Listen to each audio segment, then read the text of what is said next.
Happy New Year. It's 2023, and we all want to make good investments, ones that'll pay off. Let's get right into it. We are picking up the following 3 coins this January.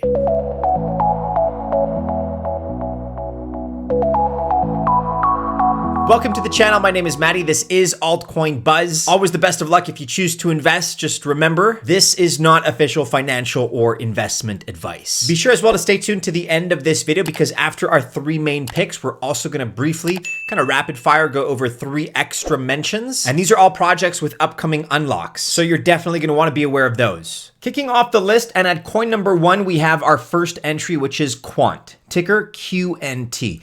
And about 2 months ago, we had a dedicated video about Quant. You can check out that video if you've not already. There should be an on-screen link popping up right about now, and we'll also include that in the description of this video. But one of the storylines that I highlighted there was about CBDCs, central bank digital currencies.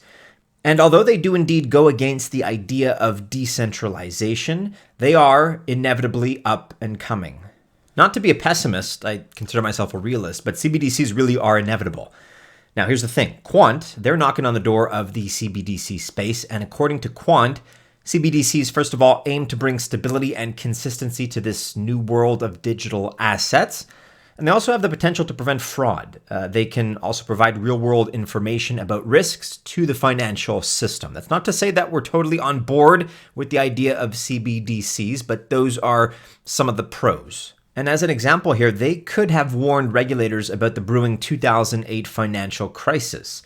Remember maybe the mortgage defaults that led to this particular meltdown? Well, CBDCs could have provided the warning signals. However, many people have issues with CBDCs, ourselves included, by the way. They lack privacy and financial inclusion, that's a big one. And as a result, CBDCs may thrive best in democracies. These kinds of governments will have the most interest in how they weave privacy into CBDCs. And a potential partnership between Quant and the Bank of England is all of a sudden possible. And there are more central banks that are showing interest in CBDCs. Pretty much every government in the world right now is at least talking about them. And the more central banks Quant can cooperate with, the more demand there will be for their QNT token. And this may make Quant the new world order coin. We're not fans of the CBDC revolution per se, but if to some extent like us you feel they're inevitable, you may as well profit as they get developed, as they mature, and QNT is a great choice and a great horse to bet on toward that end. This is a nuanced choice because we realize there is some negativity surrounding sort of the ultimate outcome here, the ultimate goal. Let us know your thoughts about that in the comments below. But for now, we're moving on to coin number 2. Next up on our list, and the second entry for today, is KAVA, which is one of the networks that is part of the Cosmos ecosystem. In one of our recent videos, I mentioned Cosmos as the best ecosystem looking back for our 2022 retrospective. It's not even close in our opinion. And for 2023, I also foresee a pretty bright future and development for Cosmos and its ecosystem, which is really only poised to grow further. And we also had KAVA tagged in a recent video where we looked at 5 altcoins under $1. I'm going to add that link as well to the description below so you can check it out. And KAVA here is guilty by association because being in the Cosmos ecosystem is already a plus. They are, after all, a lending and borrowing platform, and they are establishing themselves as really becoming the best yield-based DeFi platform out there. And furthermore, they already have over 125 dApps that they're hosting. The good news, in a sense, is that their TVL, their total value locked, is still small with about $169 million. However, they're up and coming, which speaks to their potential, and they have a very good narrative. Now, one of the major narratives as well is their Bitcoin native bridge, and that allows for native BTC to bridge over to the KAVA chain.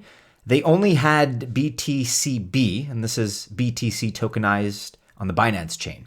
For bridging the native BTC, they use the REN bridge, and the good news is that there is a version 2 of this bridge in the making. That's going to boast upgraded functionality, and so this is very much something to look forward to. But besides BTC, REN bridges 8 chains for KAVA. These include Ethereum, Solana, Polygon, Avalanche, and Optimism. There's also another reason to get some KAVA into your portfolio. KAVA entered the market from staking unlocks and KAVA Rise awards. Now, the latter is an incentivization program for developers, And so it all represents a great entry moment to get your hands on some KAVA. I myself and we collectively at Altcoin Buzz are big fans of the Cosmos ecosystem, as you probably already know. Let me ask you if you hold any tokens from that particular ecosystem. We're big fans of it. If so, let us know in the comments below, and be sure to mention your favorite Cosmos project. And the final entry at number 3 on our list for today is Clearpool, ticker CPOOL, CPOOL, which is also a lending and borrowing market. And one of their main activities is to provide uncollateralized liquidity to institutions. So they launched on Ethereum, but are currently also on Polygon, and they offer single borrower pools. This means that you decide who you want to lend to, and their pools also don't have a lockup period. Instead, they provide a deep exit liquidity. However, if you would like to borrow, you need to complete a KYC and AML process. That's Know Your Customer and Anti-Money Laundering. This just identifies you to the platform, and an official ID is part of the process. Their partner, Credora, handles the KYC and AML process, and Credora will also make a credit risk assessment. So this includes a credit risk score. They're also going to calculate your borrower capacity. And once you successfully pass all these requirements, you must then stake CPOOL in a pool, which launched, by the way, in October 2022, so a few months ago. And what makes them interesting, at least to us, is that they have new oracles that pretty much do the work for them. They had an oracle voting round of 12 oracles that ended on the 30th of December. And then on January 2nd, they implemented the vote results. And this means that there's a new interest rate parameter. And so a lot of the fundamentals are looking very positive for CPOOL. Unfortunately, it's still down massively since its all-time high, down something like 98%. But again, the fundamentals look pretty strong, and we feel this is one with tremendous upward price potential.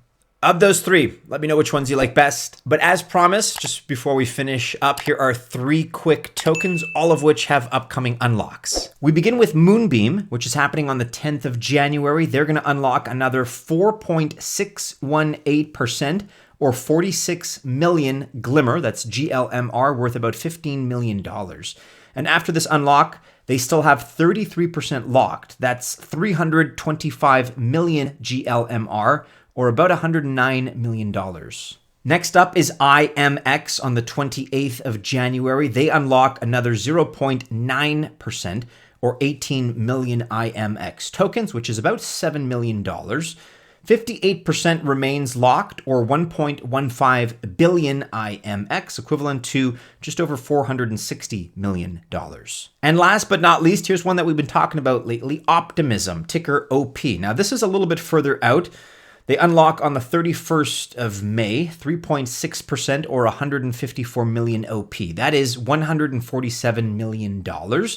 They still have 76% locked. That is 3.2 billion OP, or a little over $3 billion.